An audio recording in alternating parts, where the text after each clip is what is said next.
Hello everyone. मैं doctor Anuradha Prasad, HOD political science, SM college Bhagalpur से। और आज मैं आप लोगों को यह बताने वाली हूँ कि लोक प्रशासन का विकास कैसे हुआ। जैसा कि हम जानते हैं, लोक प्रशासन एक प्राचीनतम और नवीनतम विज्ञान है। एक विधिवत विषय के रूप में इसका व्यवस्थित अध्ययन 18वीं शताब्दी के अंतिम चरण में शुरू हुआ था। लोक प्रशासन दो शब्दों से बना हुआ है, लोक और प्रशासन। लोक प्रशासन की परिभाषा देते हुए एस.ई. फाइनर ने कहा है, public administration is the execution of public will, अर्थात लोक प्रशासन लोक इच्छा का क्रियान्वयन है। कॉर्सन एंड हैरिस ने लिखा है, लोक प्रशासन निर्णय निर्धारण है। एल.डी. वाइट के शब्दों में हम कह सकते हैं कि लोक प्रशासन उन सभी क्रियाओं का योग है जिनका प्रयोजन लोक नीति को पूरा करना या उसे लागू करना होता है। अब हम लोक प्रशासन के विकास की प्रक्रिया को देखेंगे। लोक प्रशासन के विकास की विवेचना हम दो आधारों पर कर सकते हैं।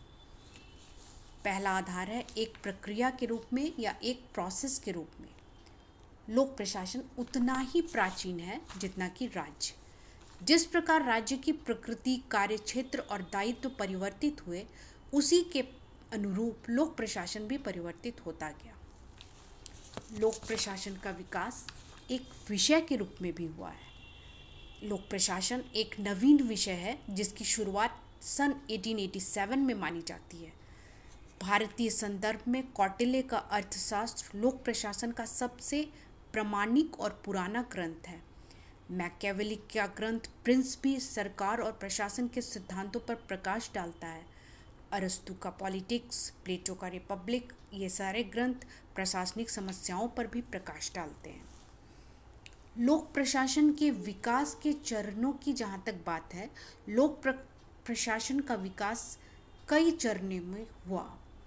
लोक प्रशासन के विकास को हम इस प्रकार देख सकते हैं। लोक प्रशासन के विकास का प्रथम चरण है 1887 टू 1926।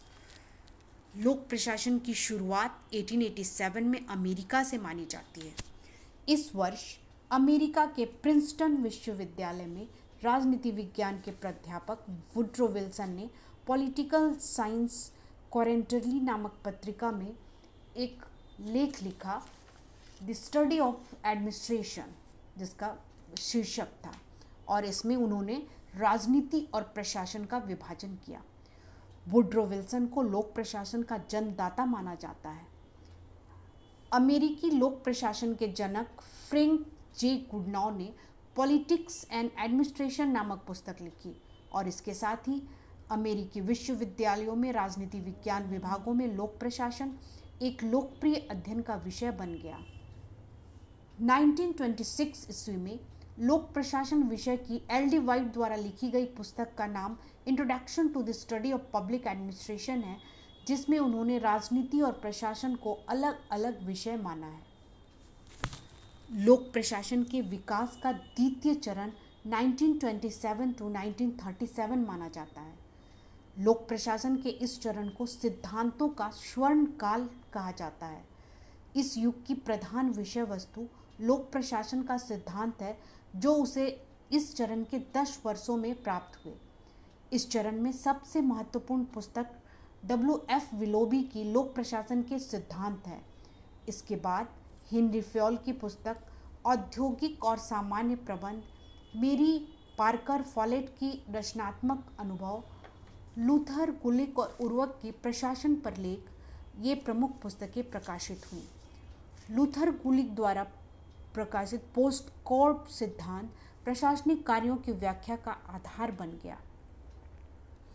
लोक प्रशासन के विकास का तृतीय चरण है 1938 टू 1947। लोक प्रशासन के इस काल को चुनौतियों और आलोचनाओं का काल कहा जाता है। इस चरण का प्रमुख विषय मानव संबंध और व्यवहारवादी दृष्टिकोण का अध्ययन है। लोक प्रशासन और राजनीति की द्विविभाजन मान्यता को इस आधार पर चुनौती दी गई कि राजनीति की प्रवृत्ति और राजनीतिक भूमिका के आधार पर प्रशासन और राजनीति को अलग नहीं किया जा सकता, वे पुस्तकें जिसमें लोक प्रशासन के सिद्धांतों की आलोचनाएं की गई वे निम्नलिखित हैं।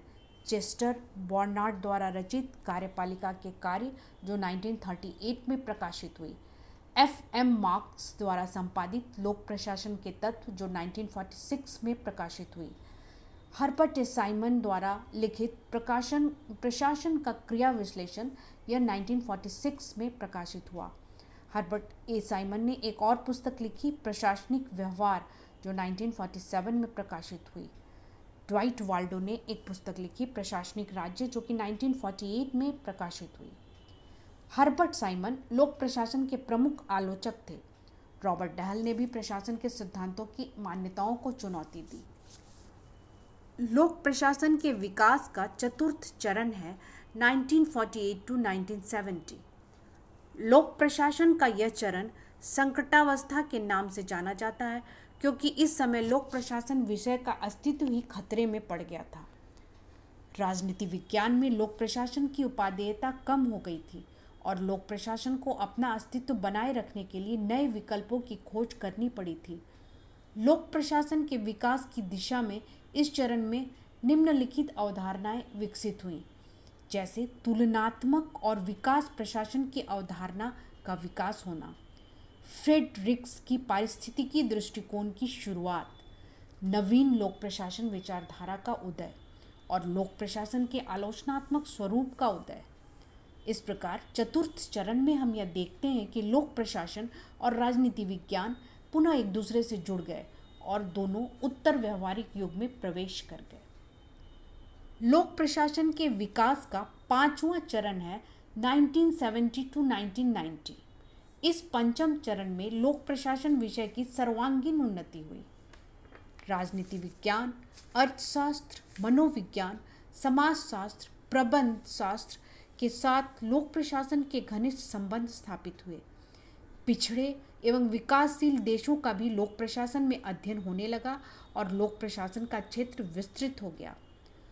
लोक प्रशासन के विकास के इस चरण में योगदान देने वाले विद्वानों में वाल्डो और रिक्स का प्रमुख स्थान है। रिक्स ने लोक प्रशासन के तुलनात्मक अध्ययन पर जोर दिया और विकासशील देशों के समाजों के अध्ययन के नए प्रतिमानों का निर्माण किया।